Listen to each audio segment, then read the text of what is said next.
ನನಗೊಂದು ಒಂದಷ್ಟು ಉದಾಹರಣೆ ಕೊಡಿ. ಈಗ ದಿಕ್ ತಪ್ಪಿರೋ ಭಾಷೆ ಕನ್ನಡ ಹೇಗೆ ದಿಕ್ ತಪ್ಪಿದೆ, ದ್ರಾವಿಡ ಕನ್ನಡ ಭಾಷೆ ಯಾವುದು? ಈಗ ಪದೇ ಪದೇ ಭಾಷೆ ಅಂತ ಹೇಳ್ತಾ ಇದ್ದೀರಾ. ಭಾಷೆ ಅನ್ನೋದೇನೆ ಸಂಸ್ಕೃತ ಹಿಂದಿಯ ಪದ ಅದು. ಸೊ ಕನ್ನಡದ ಪದ ನುಡಿ.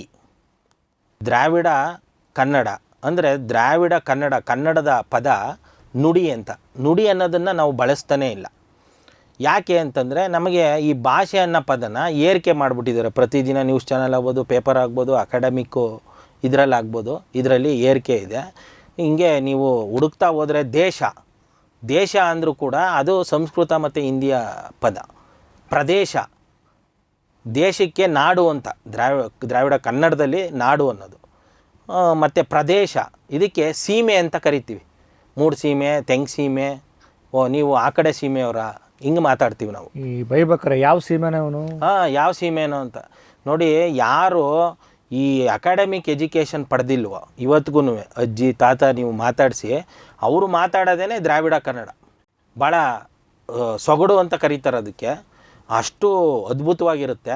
ಅದನ್ನು ಇವರು ಯಾರು ಈ ಸಂಸ್ಕೃತದವರು ಕುತಂತ್ರ ಮಾಡಿ ಅದ್ರ ಮೇಲೆ ಕೀಳರಿಮೆನ ಬರೆಸಿ ಈ ರೀತಿ ಪದಗಳನ್ನ ಏರಿಕೆ ಮಾಡಿ ಮತ್ತು ಅಕ್ಷರಗಳನ್ನು ಕೂಡ ಏರಿಕೆ ಮಾಡಿ ನಮ್ಮ ಮೂಲ ಗುಣನೇ ಕಳೆದು ಬಿಡ್ತಾ ಇದ್ದಾರೆ. ದ್ರಾವಿಡ ಕನ್ನಡ ಅಂತಂತಂದರೆ ಯಾವುದೇ ರೀತಿಯ ತಾರತಮ್ಯ ಇಲ್ಲ.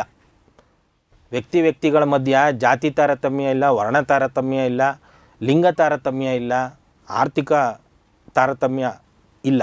ಸ್ವಲ್ಪ ಇದು ಮಾಡ್ತೀನಿ. ನನಗೆ ನನ್ನ ಭಾಷೆ ಕನ್ನಡದ ಬಗ್ಗೆ ಗೌರವ ಇದೆ, ಪ್ರೀತಿ ಇದೆ. ಹಾಗಿದ್ರೆ ಕನ್ನಡದ ಬೆಳವಣಿಗೆಗೆ ಸಂಸ್ಕೃತ ಭಾಷೆಯ ಕೊಡುಗೆ ನೀವು ಒಪ್ಪಲ್ವಾ? ಖಂಡಿತವಾಗ್ಲೂ ಸಂಸ್ಕೃತದಿಂದ ಕನ್ನಡ ಬೆಳವಣಿಗೆ ಆಗಿಲ್ಲ. ಖಂಡಿತವಾಗ್ಲೂ ಆಗಿಲ್ಲ. ಕನ್ನಡದ ಕಗ್ಗೊಲೆ ಆಗಿದೆ. ಇವತ್ತು ಕನ್ನಡ ಮತ್ತು ಕನ್ನಡಿಗರು, ಕನ್ನಡ ನಾಡು ಇಷ್ಟೊಂದು ನರಳ್ತಾ ಇರೋದು, ಇಷ್ಟೊಂದು ಅಸ್ಪೃಶ್ಯತೆ. ಭಾಷಾ ತಜ್ಞರು ಹೇಳ್ತಾರಲ್ಲ ಸರ್, ಕನ್ನಡ ಬೆಳವಣಿಗೆ ಅಂತ. ಭಾಷಾ ತಜ್ಞರು ಅಂದ್ರೆ ಯಾರು ಸರ್? ಸಂಸ್ಕೃತದವರು ಸರ್ ಅವರೆಲ್ಲ. ನಾವು ಕನ್ನಡಿಗರು ಅಂತ ಸುಳ್ಳು ಹೇಳುವಂತ ಸಂಸ್ಕೃತದವರು ಕುತಂತ್ರದಿಂದ ಇದನ್ನೆಲ್ಲ ಮಾಡ್ತಾ ಇದ್ದಾರೆ ಹೊರತಾಗಿ, ಅದೇ ಕಾರಣಕ್ಕೆ ನಾವು ದ್ರಾವಿಡ ಕನ್ನಡಿಗರು ಅಂತ ಚಳವಳಿ ಮಾಡ್ತಾ ಇರೋದು. ಒಬ್ಬನೇ ಒಬ್ಬ ಸಂಸ್ಕೃತದವನು ನಮ್ಮ ಚಳವಳಿ ಒಳಗಡೆ ಬರಲ್ಲ.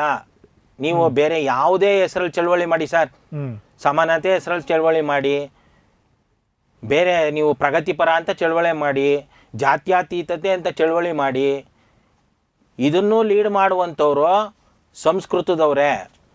ಆದರೆ ನಿಮಗೆ ದ್ರಾವಿಡ ಅನ್ನೋ ಒಂದು ಪದ ಬಂದ ತಕ್ಷಣನೇ ಈ ಸಂಸ್ಕೃತದವರು ಅದ್ರ ಹತ್ರ ಕೂಡ ಬರಲ್ಲ. ಯಾಕೆ ಅಂತಂದರೆ ದ್ರಾವಿಡ ಪದನೇ ಅವರ ಬುಡಕ್ಕೆ ಬರುತ್ತೆ ಸರ್. ದ್ರಾವಿಡ ಅಂದ ತಕ್ಷಣನೇ ಆರ್ಯ ದ್ರಾವಿಡ ಬರುತ್ತೆ. ಹಂಗಂದ ತಕ್ಷಣ ನೆಕ್ಸ್ಟ್ ಪ್ರಶ್ನೆ, ವಾಟ್ ಈಸ್ ದಿಸ್ ಆರ್ಯ ಮತ್ತು ದ್ರಾವಿಡ ಅಂತ ಬರುತ್ತೆ.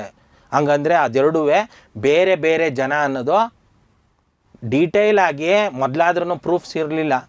ಸ್ವತಂತ್ರ ಪೂರ್ವ ಬಿಡಿ, ಬೇರೆ ಜನ ಆದ್ರೆ ಏನು ಸಮಸ್ಯೆ ಏನು? ಇಲ್ಲಿ ಈಗ ಒಳ್ಳೆ ಪಾಯಿಂಟನ್ನು ಕೇಳಿದ್ರಿ. ಯಾವ ಜನ ಬಂದರೆ ಇರುವಂಥ ಜನರಿಗೆ ಒಳ್ಳೇದಾಗುತ್ತೋ ಅಂಥವ್ರು ಬಂದರೆ ಏನು ತೊಂದರೆ ಇಲ್ಲ ಸರ್. ಯಾವ ಜನ ಬಂದರೆ ಇಲ್ಲ ಯಾವ ಒಂದು ಆಚರಣೆಗಳು ಬಂದರೆ ಇರುವ ಜನರಿಗೆ ತೊಂದರೆ ಆಗುತ್ತೋ ಅದನ್ನು ನಾವು ಬರೀ ವಿರೋಧ ಮಾಡೋದಲ್ಲ, ವಿನಾಶ ಮಾಡಬೇಕು ಸರ್. ಈಗ ಈ ಆರ್ಯರಿಂದ ಬಂದಿರುವಂಥದ್ದು ಒಂದೇ ಒಂದು ಕೂಡ ಒಳ್ಳೆಯದಿಲ್ಲ ಸರ್. ಇವತ್ತು ನಮ್ಮಲ್ಲಿ ಇರುವಂಥ ಬಡತನ ಆಗ್ಬೋದು, ನಮ್ಮಲ್ಲಿ ಇರುವಂಥ ತಾರತಮ್ಯಗಳಿರ್ಬೋದು, ನಮ್ಮಲ್ಲಿ ಇರುವಂಥ ಏನು ಅಸ್ಪೃಶ್ಯತೆ ಅಂತ ಏನು ಕರಿತೀವಿ ನೋಡಿ, ಅಸ್ಪೃಶ್ಯತೆಗೆ ಕನ್ನಡದಲ್ಲಿ ಪದನೇ ಇಲ್ಲ. ಯಾಕಂದರೆ ನಮ್ಮಲ್ಲಿ ಅದು ಇಲ್ಲವೇ ಇಲ್ವಲ್ಲ. ಅದು ಕೂಡ ಸಂಸ್ಕೃತದ ಪದ, ಸಂಸ್ಕೃತದಿಂದನೇ ಬಂದಿರೋದು. ಇಡೀ ಜಗತ್ತಲ್ಲಿ ಯಾವುದಾದ್ರೂ ಒಂದು ಕೆಟ್ಟ ಫೀಲಿಂಗ್ ಅಂತ ಏನಾದರೂ ಇದ್ದರೆ ಅದು ಅಸ್ಪೃಶ್ಯತೆ ಸರ್. ಸೊ ಇಂಥದ್ದನ್ನು ನೀವು ಒಳಗಡೆ ಬಿಟ್ಕೊಂಡ ಮೇಲೂ ಇರಲಿ ಬಿಡಿ, ನಾವೇನು ಅವ್ರು ಬಂದ್ರೇನು ಇವ್ರು ಬಂದ್ರೇನು ಅಂತಂದರೆ ಅದು ನಮ್ಮ ದೌರ್ಬಲ್ಯನ ತೋರಿಸುತ್ತೆ ಹೊರತಾಗಿ ನಮ್ಮ ಉದಾರತೆನ ತೋರಿಸಲ್ಲ.